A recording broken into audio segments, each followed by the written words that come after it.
বুধবারের সন্ধ্যা, শুভ সন্ধ্যা সবাইকে। সন্ধ্যা দিয়ে সন্ধ্যা বাতি-টাতি দিয়ে আমি এই যে ঠাকুরের বাসনগুলো মেজে নিলাম। পরের দিন বৃহস্পতিবার।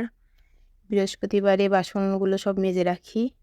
মেজে কলা এনেছিল ঠাকুরের পুজোতে দেওয়ার জন্য, তো কলাটা ধুয়েও ঠাকুর ঘরে রেখে এখন সন্ধ্যার নাস্তা বানাতে চলে আসলাম। আমি নুডলস করবো আজকে সন্ধ্যাবেলা, নুডলস আর সাথে চা থাকবে। তো নুডলসের জন্য আমি এখানে সব পেঁয়াজ কেটে নিয়েছি, পেঁয়াজ, একটু গাজর আর একটু আলু দেবো আমি। তো সবগুলো আমি এখানে বানিয়ে রেডি করে নিয়েছি, নুডলসটাও সিদ্ধ করে নিয়েছি। তো পেঁয়াজটা ভেজে নেওয়ার পরে আমি এই তো বাকি যে গাজর আর আলুটা কেটেছিলাম সেটাও দিয়ে দিলাম। দিয়ে আমি নুডলসের মশলাটা এই যে দিয়ে দিচ্ছি।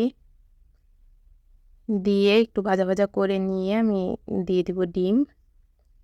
আমি একটা ডিম দিয়ে দিলাম। দিয়ে এখন ভালো করে ভেজে নুডলসটা আমি দিয়ে দেব।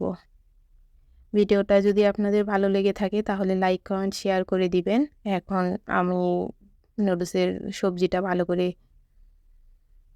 ভেজে নিয়েছি, নুডলসটা দিয়ে দিলাম। দিয়ে এই যে এখন আমার নুডলসটা রেডি।